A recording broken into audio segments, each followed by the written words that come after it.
आचार्य समंत भद्र स्वामी द्वारा विरचित भगवान नमीनाथ की स्तुति में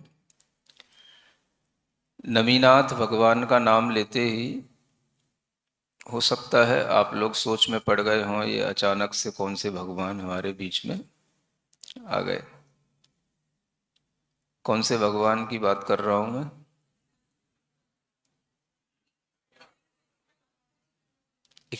21वें तीर्थंकर नमीनाथ भगवान।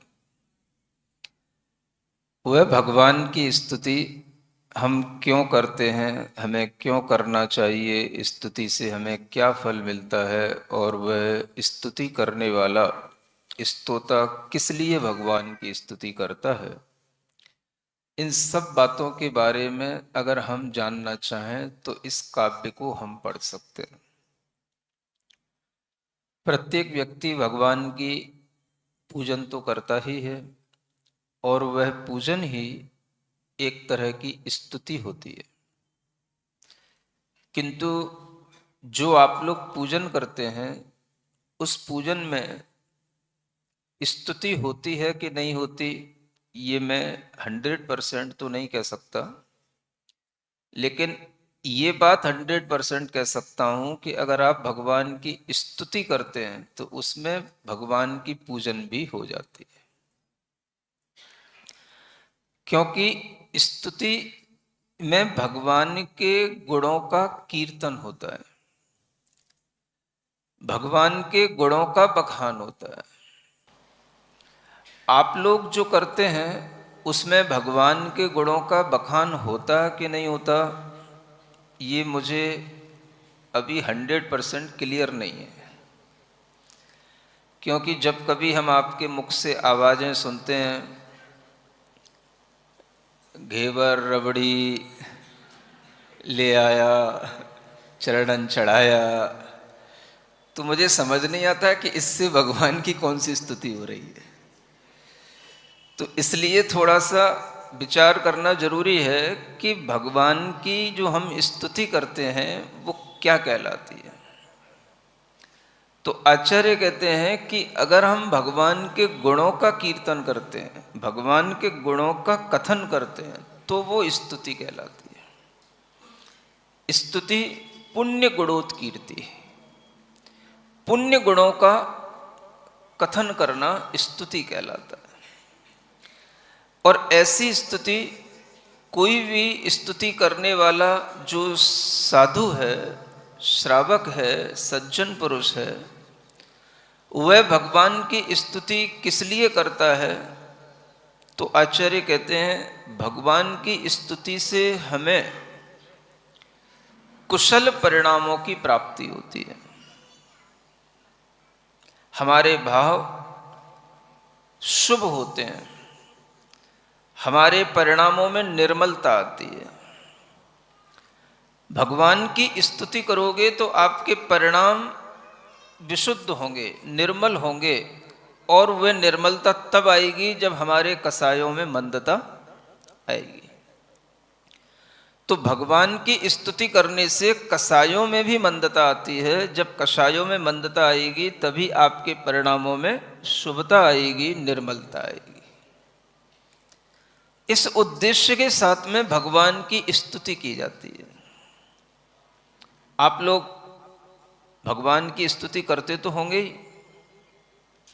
अब उस स्तुति को करते हुए अगर आपको उसका प्रयोजन नहीं मालूम कि स्तुति किस लिए है और इस स्तुति को कैसे किया जाता है, तो फिर आपको उससे लाभ की जो प्राप्ति होनी है वो कैसे हो सकेगी। तो इस बात को हमेशा ध्यान रखा जाए, जो बहुत महान आचार्य हमें बता रहे हैं कि भगवान की स्तुति उस स्तुति करने वाले व्यक्ति के लिए कुशल परिणाम उत्पन्न कराती है। कुशल परिणामों की प्राप्ति के लिए भगवान की स्तुति की जाती है। कुशल परिणाम आए स तदा, तदा मतलब तभी, उसी समय पर। आप सोचते हैं कि आज हम भगवान की स्तुति करेंगे, हमें वर्षों बाद फल मिलेगा। आज हम भगवान के लिए कोई भी स्तुति का कार्य करेंगे, पूजन आदि का कार्य करेंगे, तो वो हमारे लिए आगामी समय में फल देगा। लेकिन यहां आचार्य क्या कहते हैं, आपको आगामी समय में जो फल मिलेंगे वो तो बाद में होंगे, और वो आगामी समय के फल इस बात पर डिपेंड करेंगे कि आपके वर्तमान में जो फल मिल रहा है वो आपके पास है कि नहीं। वर्तमान में क्या फल मिलेगा? जिस समय पर आप भगवान की स्तुति कर रहे होंगे उस समय पर आपके परिणामों में कुशलता है, शुभता है, तो आगामी फल की कोई इच्छा रखी जाए। और आप आगामी फल की इच्छा तो कर रहे हैं और वर्तमान में आपके परिणामों में कोई शुभता है नहीं, तो उस स्तुति से आपको जो लाभ नहीं मिलेगा तो फिर आप सीधे सीधे भगवान के ऊपर ब्लेम लगाने लग जाएंगे। हमने आपकी इतनी बड़ी बड़ी पूजने की, इतनी बड़ी बड़ी स्तुति की और लाभ तो हमें कुछ मिला नहीं। तो आज यही हो रहा है। ये जितने भी मंदिर में पुजारी हैं, पंडित हैं, जितने भी मंदिर के सेवक हैं, सब खूब बड़े बड़ी स्तुतियां कर रहे हैं, बड़े बड़े आयोजन कर रहे हैं, लेकिन किस लिए करना और उससे हमें क्या प्राप्त होना, ये प्राप्ति पर तो हम ध्यान देते हैं कि हमें इसका ये फल मिल जाए, वो फल मिल जाए। लेकिन आप ये ध्यान रखो, कोई भी रिजल्ट अगर हमें फ्यूचर में मिलता है तो उससे पहले प्रेजेंट में भी हमें उसकी कोई ना कोई अनुभूति अच्छी होनी ही चाहिए। अगर हमें प्रेजेंट में कोई उसका फल नहीं दिख रहा है और हम केवल फ्यूचर के फ्रूट्स की तरफ देख रहे हैं, तो फिर आपके लिए फ्यूचर में भी कैसे क्या मिल जाएगा। जब वर्तमान में हमारे परिणामों में कुशलता होगी तो वही परिणाम हमें पुण्य का बंध कराता है। उसी पुण्य के फल से फिर हमें अपने इच्छित फलों की प्राप्ति होगी। यह जो एक प्रोसेस है, ये भीतर से अगर हम महसूस करते हैं तो हमें आगामी अच्छे फलों की प्राप्ति होती है। और अगर हम इसको महसूस नहीं करते हैं और ये हमारे उद्देश्य में नहीं होता है तो हम केवल एक रूटीन शेड्यूल की तरह अपना काम करते रहते हैं। हमें मंदिर आना है, हमें दर्शन करना है, हमें प्रभु पतित पावन की विनती ही पढ़ना है। अगर उसकी जगह पर कोई दूसरी पढ़ ली तो वो हमारा मंदिर जाना बेकार हो गया। पक्का बात है ना। हमें मंदिर में जाने के बाद में वहां बैठ कर के जो हमारी आदत में है, जो हमारे मुंह पर चढ़ा हुआ है, हमें वही बोलते चले जाना है। अगर उसको बीच में किसी ने डिस्टर्ब कर दिया तो हम कल से मंदिर भी नहीं आएंगे, क्योंकि हम बहुत बड़े पुजारी हैं भगवान के। रोजाना हम भगवान की पूजा करने आते हैं। हमें 25 साल हो गए इसी मंदिर में महाराज दर्शन करने आते हुए। 25 साल से मैं भगवान के दर्शन लगातार कर रहा हूं। तो 25 साल में जो आपकी आदत पड़ गई है वही भगवान की स्तुति करने की, वही प्रभु पतित पावन पढ़ने की, वही जो है कोई भी चीज जो वहां पर बैठ करके आप पढ़ते हो, अब अगर उसको कोई डिस्टर्ब करेगा तो आपके परिणाम कुशल नहीं रह पाएंगे। सुनते हो? अगर कोई आपको डिस्टर्ब कर दे तो आपके मन में आएगा या तो तेरी कुशलता नहीं होगी या फिर मेरी कुशलता नहीं होगी। ये भी तो होता है। अगर आपके परिणाम खराब हो गए तो आप कहोगे या तो तेरी कुशल नहीं है या फिर कल से मैं मंदिर ही आना छोड़ दूंगा। ऐसे लोगों के लिए आचार्य कह रहे हैं कि हमें भगवान की स्तुति के लिए यह विचार करना है कि वह स्तुति हमारे भीतर क्या उत्पन्न कर रही है, वह पूजन, वह दर्शन, वह पाठ पढ़ना हमारे अंदर क्या पैदा कर रहा है। कुशल परिणामों के लिए अगर वह स्तुति होती है तो वह आगामी फलों को देने वाली होती है। और उस स्तुति से हमारे परिणामों में अगर मलिनता आती है, कसाय उत्पन्न होती है, तो फिर हम आगे के फलों की इच्छा कैसे कर सकते हैं। इसलिए जब भी कभी हम भगवान की पूजन करें, स्तुति करें, हमारे मन के अंदर ये भाव आए कि ये पूजन, ये वंदन किस लिए? शुभ परिणामों की वृद्धि के लिए, कुशल परिणामों की प्राप्ति के लिए। इससे कोई प्रयोजन नहीं है। आचार्य आगे कहते हैं भवेन मा वा स्तुत्य, वह स्तुत्य यानी जिसकी हम स्तुति कर रहे हैं, जो स्तुति के योग्य है, वह स्तुत्य हमारे सामने हो या नहीं हो। इसी से फल नहीं मिलता कि स्तुत्य हमारे सामने होगा तभी हमें फल की प्राप्ति होगी। स्तुति हम कहीं बैठ करके कर सकते हैं।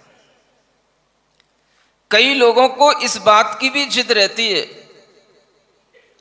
कि हमें प्रतिदिन भगवान का दर्शन चाहिए। सुन रहे हो? इस बात की भी उनके अंदर जिद हो सकती है कि स्तुत्य हमारे सामने ही होना चाहिए।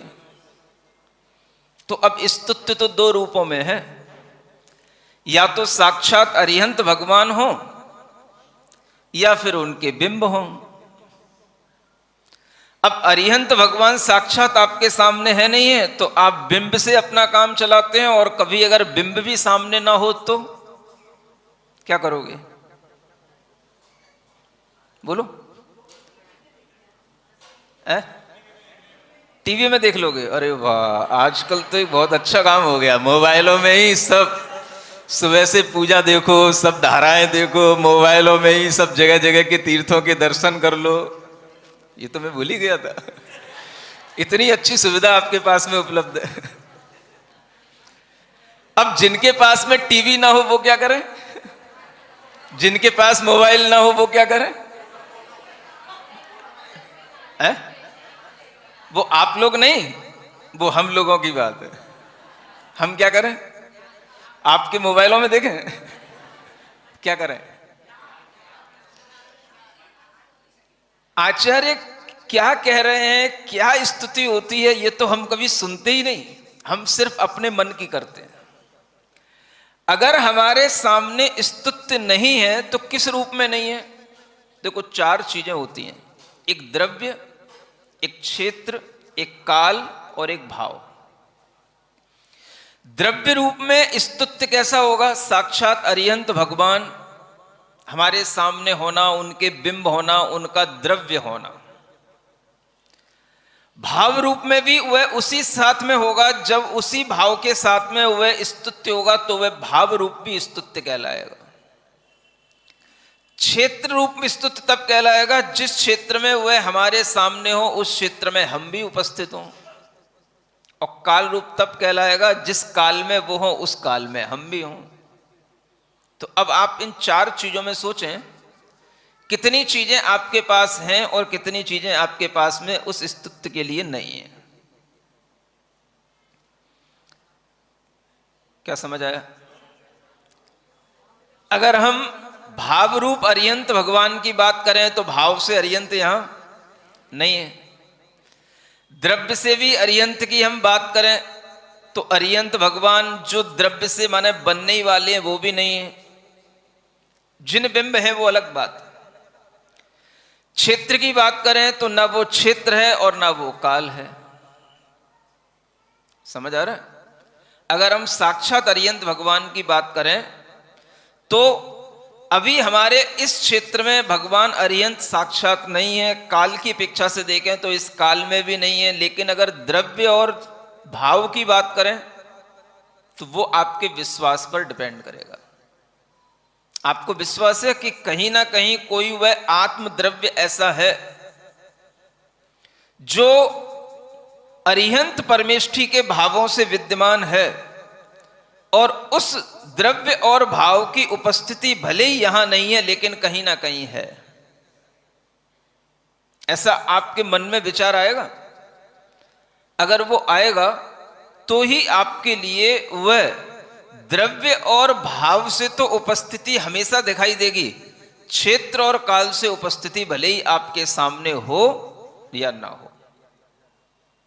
तो अभी अगर हम कहें कि भगवान अरिहंत देव उपस्थित नहीं है तो किस अपेक्षा से नहीं है? क्षेत्र की अपेक्षा से नहीं है, इस काल की अपेक्षा से नहीं है, लेकिन द्रव्य और भाव की अपेक्षा से तो कहीं ना कहीं है। तो हम जब भगवान की स्तुति करते हैं तो उस समय पर हमें यह देखना है कि वह स्तुति करने वाले हम तो स्तोता हो गए, और जो स्तुति के योग्य हैं वह द्रव्य और भाव के साथ में जहां कहीं पर भी उपस्थित हैं, लेकिन इस वर्तमान में नहीं है, तो भी हमें उस स्तुति से कोई फल मिलेगा कि नहीं मिलेगा। ये आपके अंदर एक प्रश्न उत्पन्न हो सकता है, क्या भगवान जब सामने होते हैं तभी फल मिलता है? अब जैसे अरियंत भगवान सामने नहीं है तो भी हमें फल मिलेगा कि नहीं, ऐसे ही अगर जिनबिंब भी सामने नहीं है तो हमें फल मिलेगा कि नहीं? क्या सुना? अगर जिनबिंब भी हमारे सामने नहीं है, अगर मान लो मोबाइल में भी नहीं है तो भी फल मिलेगा कि नहीं? क्या अरियंत भगवान नहीं है तो केवल जिनबिंब से फल मिलता है, और जिनबिंब का फल हमें क्या केवल मोबाइल के दर्शन से मिल सकता है? जिनबिंब दर्शन के से फल मिलता है, ये तो शास्त्रों में लिखा है, लेकिन मोबाइल के जिनबिंबों से, मोबाइल में दर्शन करने से फल मिलता है, ये तो अभी कहीं शास्त्रों में पढ़ने में आया नहीं। नहीं समझ में आ रहा? आप कहोगे कि महाराज उस समय पर मोबाइल होंगे नहीं। अब होंगे कि नहीं होंगे, नहीं भी होंगे तो भी फल जिससे मिलेगा वो चीज लिखी हुई है, और जिससे नहीं मिलेगा उसकी बात नहीं की गई है। अब मैं आपसे पूछता हूं, इन मोबाइल को हम किससे कंपेयर कर सकते हैं? मोबाइल में क्या होता है आखिर? ये जिन बिंब हैं या ये जिन बिंबों के चित्र हैं? समझ रहे हो ना? भगवान के जिन बिंबों से जो फल मिलेगा वो जिन बिंबों के चित्रों से मिलेगा क्या है? हाँ, तो ये बात तो हमेशा बताई गई कि जिन बिंब के दर्शन से आपको फल मिलेगा, तो आप जिन बिंब का दर्शन करें। अगर उसी जिन बिंब का आपने कोई भी चित्र अपने घर में लगा लिया है और उसी की आप आरती उतार रहे हैं, तो उससे आपको फल मिलेगा कि नहीं? बोलो, ये बात शास्त्रों में लिखी है कि नहीं? शास्त्रों में क्या लिखा है? शास्त्रों में सूत्र रूप में सब वाक्य रहते हैं।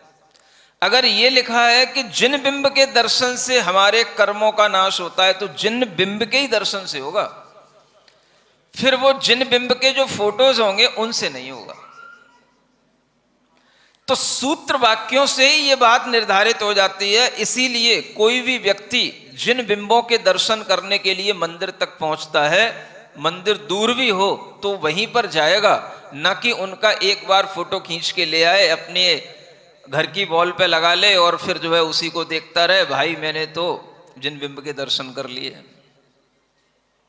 तो आपके मोबाइल में वॉलपेपरों पर क्या है? आपके स्टेटस पे क्या लगा हुआ है? जिन बिंब लगे हुए हैं।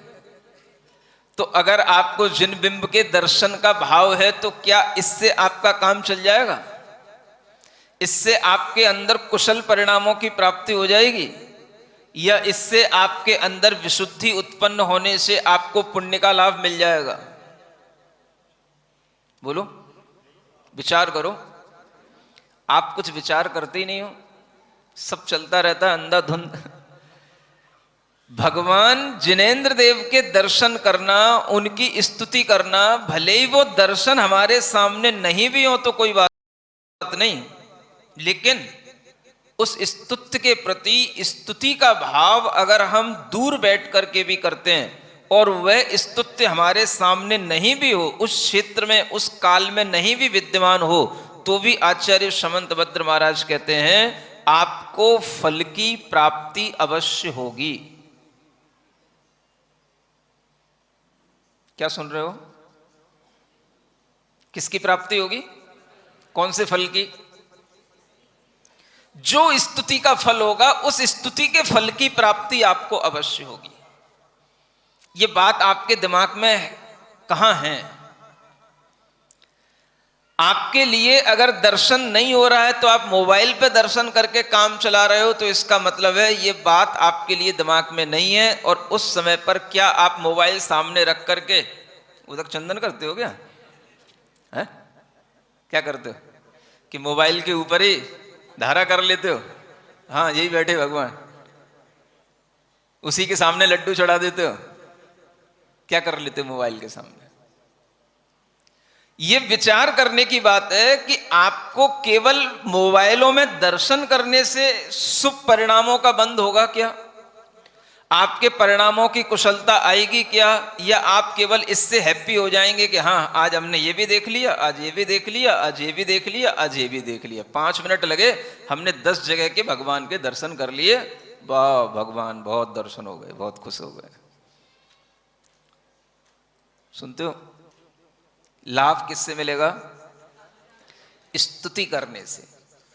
और स्तुति के लिए आपके समक्ष उस क्षेत्र में भगवान नहीं भी हो जहां आप बैठे हैं, उस समय पर भगवान नहीं भी हो जहां आप बैठे हैं, लेकिन अगर आप स्तुति कर रहे हैं तो आचार्य कहते हैं आपके लिए लाभ की प्राप्ति होगी। और वह लाभ किस रूप में है? सबसे पहले तो आपकी परिणामों की शुभता, और परिणामों के शुभ होने पर उसी से आपको आगामी फलों की प्राप्ति होना, ये लाभ आपको मिलेगा। और इस लाभ के लिए आपको कहीं पर भी पराधीन होने की जरूरत नहीं है। आचार्य ये भी कह रहे हैं आगे कि यह जो श्रायस का मार्ग है, श्रायस पथ, ये स्वाधीन है। कैसा है?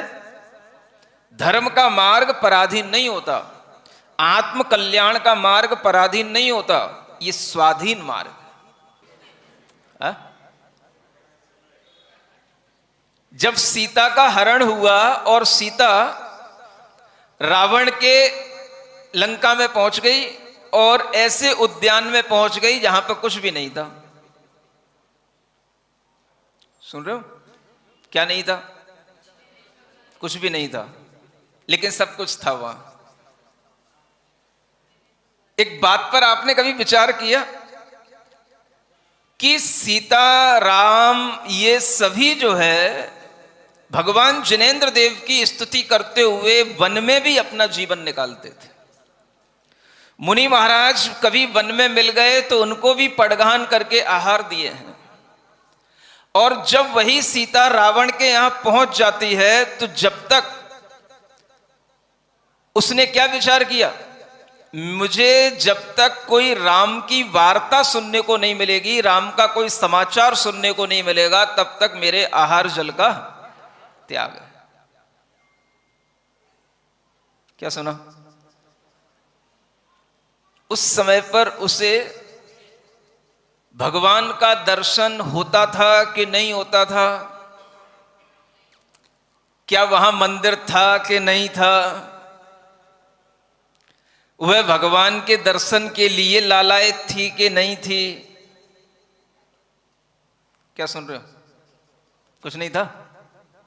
उसे किसका दर्शन करना था? उसे तो अपने राम का दर्शन करना था।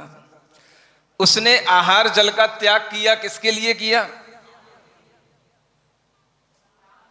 किसके लिए किया? वहां जिनालय थे कि नहीं? रावण की लंका में थे तो थे। रावण भी अब जिनालय में दर्शन करने के लिए जाता था। उसने किसी भी तरह का यह विचार नहीं किया कि यहां पर मुझे जिनालय मिलेंगे कि नहीं मिलेंगे, यहां पर मुझे दर्शन करना है कि नहीं करना है। वह अपने मन में भगवान की आराधना कर रही है कि नहीं कर रही है, ये बताओ। उसे भगवान के दर्शन करने की लालसा नहीं भी है, मंदिर जाने की इच्छा नहीं भी है, तो भी उसके अंदर भगवान का दर्शन हो रहा है कि नहीं हो रहा है? वो भगवान के दर्शन की इच्छा करती है कि नहीं करती है? जब जिनालय मिल जाते हैं तो वो दर्शन करने जाती है कि नहीं जाती? बोलो, जाती है। अब आप सोचो, भगवान की भक्ति वह वहां उस उद्यान में एकांत में भी बैठ करके कर रही है कि नहीं? उस समय पर भी वो नमोकार का जाप कर रही है कि नहीं? उस समय पर उसके मन में वह अरिहंत सिद्ध अगर चल रहा है तो वह भगवान की भक्ति है कि नहीं? बोलो। इसीलिए आचार्य कह रहे हैं किमेवं स्वाधीन्यात् जगति सुलभे श्रायस पथे। यह जो कल्याण का पथ है, कल्याण का मार्ग है, यह जगत में हे भगवान स्वाधीनता के कारण से ही बड़ा सुलभ है। यह अपने अधीन है, और जब यह स्वाधीन है तो हर चीज स्वाधीन है। सम्यक दर्शन, सम्यक ज्ञान, सम्यक चारित्र, ये सारे अपने स्वाधीन मार्ग हैं।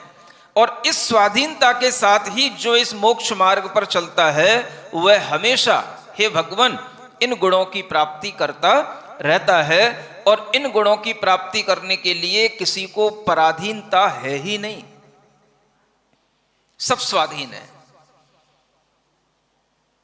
धर्म पराधीन होता है कि स्वाधीन होता है? धर्म हमें पराधीन बनाता है कि स्वाधीन बनाता है? बोलो। लेकिन आप अपनी जिंदगी में झांक के देखो, आप पराधीन ही पराधीन होते हुए नजर आते हो। समझ आ रहा है? और उसी चक्कर में कभी कभी हम भी पराधीन हो जाते हैं। सबको क्या दिखता है? बस महाराज मेरा मंदिर, मेरा मंदिर। मंदिर भी सब अपने अपने इस तरह से बना लेते हैं कि सबको क्या दिखता है? बस महाराज मेरे मंदिर में आ जाओ, मेरे मंदिर में आ जाओ, जहां मैं पूजा करने जाता हूं बस वहां आ जाओ। तो ये आपकी स्वाधीनता है कि पराधीनता है? अब नहीं बोल पा रहे हो, अभी बोलोगे तो फंस जाओगे। अब आपकी अगर ये पराधीनता है तो आप इसको स्वाधीनता में कैसे कन्वर्ट करोगे, ये बताओ। हमें जहां दर्शन हो गए, जहां मंदिर मिल गए, ठीक है महाराज हो गया मेरा काम, मेरा दर्शन हो गया। हम जहां जाते हैं वही मंदिर मेरा कैसे हो सकता है? वही भगवान मेरे कैसे हो सकते हैं? हमें तो जहां जिन बिंब के दर्शन हो जाएं पर्याप्त है। अगर हम इस तरह से अपनी मानसिकता बनाएंगे तो हम अपनी पराधीनता को भी स्वाधीनता में कन्वर्ट कर सकते हैं। और कभी कभी हमें अगर वह भी जिन बिंब ना मिले तो फिर क्या करें? तब हम अपने हृदय में अरिहंतों की प्रतिमाओं का ध्यान धरो भाई, कोई भी ना करे जिसे वो काम करो भाई। फिर ये काम करो। कौन सा काम करो? ये काम तो कोई करता ही नहीं। ये इसीलिए इतना बड़ा काम हो गया कि ये कोई नहीं करता। सबको सामने आराध्य देव किसी ना किसी रूप में चाहिए, चाहे वो साक्षात हो या जिन बिंब के रूप में हो, तो ही हम भगवान आपकी पूजा करेंगे, तो ही हम आपकी स्तुति करेंगे। लेकिन हम ध्यान में आपको ला करके स्तुति करें, ये किसी के बस की बात होती नहीं है। ये काम हर कोई नहीं कर सकता, और जो करेगा वो विशिष्ट पुरुष होगा, वो भगवान की सही श्रद्धा रखने वाला पुरुष होगा,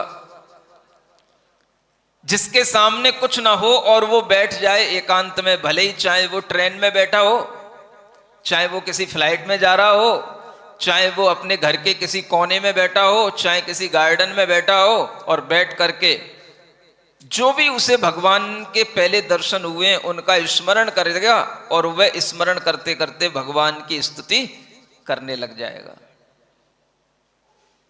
सौम्य मूर्ति ही प्रसन्न आत्मा। भगवान कैसे हैं? सौम्य मूर्ति हैं, प्रसन्न आत्मा है, प्रसन्न बुद्धि हैं। ऐसे भगवान के गुणों का स्मरण करते हुए जो भगवान की स्तुति करने लग जाएगा, उसके परिणामों की कुशलता उसी समय पर बिना किसी पराधीनता के वहां होने लग जाएगी। ये कभी आ पाता है कि नहीं आ पाता? यही सीखना जरूरी होता है। सभी लोग जिन दर्शन में जैनत्व के माध्यम से अच्छे ढंग से अपने जीवन को पूरा चलाते हैं और खूब तरह से जो भी उनके लिए धर्म के कार्य होते हैं उन्हें करते हैं, लेकिन अंततः वह एक कार्य जो विशिष्ट होता है वह कभी भी शायद कर पाते हैं, ये मुझे लगता नहीं। और वो काम क्या है? वो यही संदेश है, कोई भी ना करे जिसे वो, कोई नहीं कर रहा ये काम। ये काम किसको करना है? अब तुम मत कहना कि भाई ये काम तू कर लेना, ये काम कोई नहीं कर रहा तू कर ले, वो बगल वाला कहेगा तू कर ले। ये काम किसके लिए है? ये काम तो सबका अपने स्वयं के लिए है। और इसीलिए आचार्य कह रहे हैं ये मार्ग स्वाधीन है। जहां आप भगवान की स्तुति करोगे, जहां आपके मन में भगवान आ जाएंगे, जहां पर आपके मन में विचार आ जाएगा भगवान वीतराग देव का दर्शन करके मेरा चित्त प्रसन्न हो रहा है, मेरा सिर उनके चरणों में रखा हुआ है, आपके लिए भगवान की स्तुति वहीं पर बैठे बैठे खड़े खड़े हर हाल में हो जाएगी। समझ में आ रहा है? ऐसी स्तुति करनी पड़ती कि नहीं? हाँ, एक प्रसंग जो मैं आपको बताता हूं कि एक बार जब मैं भूल गया था दीक्षा के तुरंत बाद कि मुझे सिद्ध भक्ति करना है और मैं सीधा आहार लेने के लिए खड़ा हो गया था। समझ आ रहा है? तो क्या करना पड़ा मुझे? अब फिर बैठूंगा तब तो फिर कल उठूंगा। समझ आ रहा है? तो कहीं ना कहीं भगवान का स्मरण ही तो करना है। सिद्ध भगवान, अरे भाई भोजन करने से पहले क्या करना? सिद्ध भगवान का स्मरण करना, यह कहा गया है। तो आपके लिए भी ये बात होनी चाहिए कि भोजन करने से पहले क्या करना? सिद्ध भगवान का स्मरण करना, पंच परमेष्टि का स्मरण करना, और कुछ ना आए तो ओम अरहम का स्मरण हो जाना ही सिद्ध भगवान का स्मरण है। अरहम का मतलब क्या है? सिद्ध भगवान। इसीलिए यह भगवान का स्मरण आपके दिमाग में हमेशा रहना चाहिए, भोजन से पहले भी, बाद में भी, चलते फिरते भी। इसीलिए कहा गया है। आप भजन तो गा लेते हो, भजन के भावों तक नहीं पहुंचते। पूजन कर लेते हो, पूजन के भावों तक नहीं पहुंचते। दर्शन कर लेते हो, दर्शन के भावों तक नहीं पहुंचते। ये जो भावों तक नहीं पहुंचने की कमी रहती है, इसी के कारण से हमारे परिणामों में कुशलता नहीं आती है। तो आचार्य कह रहे हैं भगवान तुम्हें क्या देंगे? वो तो वीतराग हैं, लेकिन तुम्हें भगवान से सब कुछ तब मिलेगा जब तुम भगवान की स्तुति भावों से करोगे, कुशल परिणामों की प्राप्ति के लिए करोगे। तो आपके परिणाम उस समय पर विशुद्ध हो जिस समय पर आप भगवान की स्तुति कर रहे हो। आपकी कसाई की मंदता आपको खुद अनुभूति में आए कि मुझे अगर कहीं कोई कसाई के कारण से मेरा परिणाम विक्षिप्त हो रहा था, मेरा मन नहीं लग रहा था, तो जैसे ही भगवान की स्तुति करने लगा मेरा मन अच्छा हो गया। सुनते हो कि नहीं? ये लगता है आपको कभी? अब फिर उसके बाद में चाहे आप कुछ भी पढ़ लो, मान लो आप प्रभु पतित पावन भी पढ़ रहे हो, कोई बुरी चीज तो है नहीं, वो भी भगवान की स्तुति है, लेकिन उसको पढ़ने के बाद में भी आपका मन कैसा हो जाए? अच्छा हो जाए। मन इधर उधर उलझ रहा था, मन अच्छा नहीं हो रहा था, जैसे ही आपने भगवान की स्तुति की तो क्या हो गया? मन लगने लगे पवित्र हो गया, स्वस्थ हो गया, प्रसन्न हो गया। तो आचार्य कहते हैं आप स्तोता बन गए। स्तुति करने वाला क्या कहलाता है? स्तोता। स्तोता का लक्षण आचार्यों ने यही बताया, स्तोता भव्य प्रसन्नधि। वह भव्य होना चाहिए और उसकी बुद्धि प्रसन्न होना चाहिए। तो जब आप भगवान की इस तरह से स्तुति करेंगे प्रसन्न बुद्धि के साथ में, तो उस समय पर आपके सामने कितनी भी विपरीतताएं होंगी तो आपके परिणामों में शुद्धि आपको महसूस होगी।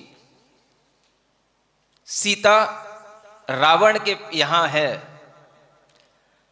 और वह राम के वियोग के कारण से शोक को प्राप्त है, दुखी है, फिर भी वह भगवान की स्तुति कभी करती है कि नहीं करती है?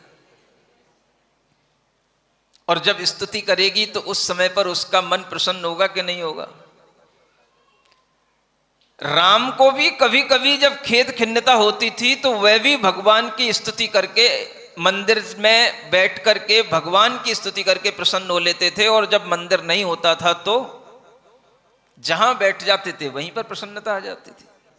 अब उन दोनों में मुख्य कौन है ये बताओ? जो चीज चल करके आई है वो आपके पुण्य का फल है, या जो हमेशा आपके सामने है वही केवल पुण्य का फल है? और इन दोनों में कंपेयर करोगे तो पुण्य का फल आपको बढ़ते हुए रूप में कहां दिखाई देगा, ये बताओ। सुन रहे हो? तो आपके लिए यह मैं समझ रहा हूं कि यह भी एक बुद्धि का विषय बन सकता है कि हम देव शास्त्र गुरु की भक्ति करते हैं, और देव शास्त्र गुरु की भक्ति में भी अभी हमें जो चांस मिल रहा है वह हमारे लिए बहुत अच्छा समय है, जब हम बहुत देर तक गुरु के वचनों को भी सुनते हैं तो वो भी गुरु की भक्ति ही कहलाती है। समझ में आता है कि नहीं आता है? ये गुरु भक्ति है कि नहीं? महाराज हम तो कुछ बोल ही नहीं रहे हैं, गुरु भक्ति में तो कुछ बोलना पड़ता है ना। क्या बोलोगे? आपको आता ही क्या है? नहीं समझ में आ रहा है? नहीं नहीं, वो गुरु भक्ति में तो वो आजकल बस वही एक पैटर्न सब जगह।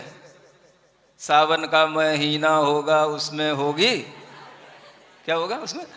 बारिश, तू बारिश तेरी बूंद बनूं मैं। बस फिर होली आएगी, होली में पिचकारी तेरा रंग बनूं मैं। इसके अलावा कुछ आता ही नहीं। हमें लगता दुनिया में बस जाइए गुरु भक्ति रह गई। नहीं समझ में आ रहा? जहां देखो तहां बस जाइए गाना। हमने कुछ सीखा कि नहीं सीखा, या जो हम केवल रटा रटाया बस वही बोलते रहते हैं, उसी को हम भक्ति समझते हैं। नहीं समझ में आ रहा? कुछ गलत हो गया क्या? तो जो हमारे मन के अंदर कभी ऐसा गुणों के प्रति कीर्तन करने का भाव आए तो वो जो है गुरु भक्ति का भाव कहलाता है। अब इसमें क्या सार है? सावन का महीना होगा, फागुन का महीना होगा, भादों का महीना होगा, बारिश होगी, तू बारिश तेरी बूंद बनूं मैं। क्या बनूं मैं? ये कौन सी भक्ति भाई? इसमें कौन से गुणों का बखान हो रहा है ये तो बताओ।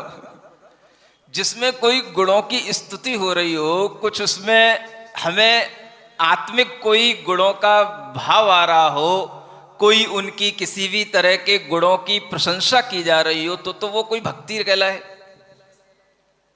बुरा नहीं मानना। सब जगह से यही चलता आ रहा है, सब जगह यही सुनता आता हूं मैं, जब देखो तब बस यही, चौके में तो बाहर तो बस यही चलता रहता है। तो हम कभी विचार ही नहीं करते कि हम क्या कर रहे हैं, हमें क्या करना चाहिए। ये विचार भी हमें कभी कभी गुरुओं के उपदेशों से ही सुनने सीखने को मिलेगा। इसलिए बुरा मानने की जरूरत नहीं है, सौभाग्य मानने की जरूरत है कि हमें ये विचार भी सुनने सीखने को मिल रहे हैं। समझ में आ रहा है? इसलिए आचार्य कहते हैं, कौन विद्वान पुरुष ऐसा होगा जो भगवान की स्तुति नहीं करना चाहेगा? अगर विद्वान होगा तो वह भगवान की स्तुति अवश्य करेगा। हाँ, विद्वान वही कहलाएगा जो भगवान की स्तुति करने के लिए हमेशा तत्पर रहेगा। तो इसलिए भगवान की स्तुति जब इतनी सुलभ है, इतनी सरल है, स्वाधीन है, और अपने को कुशल परिणामों की प्राप्ति करा करके भविष्य में अच्छा फल देने वाली है, तो हम क्यों नहीं देवशास्त्र गुरु की स्तुति करेंगे? और जो नहीं करेंगे वो उनकी अपनी दुर्बुद्धि कहलाएगी। विद्वान पुरुष, बुद्धिमान पुरुष तो हे नमीनाथ भगवान आपकी स्तुति को अवश्य करेगा ही।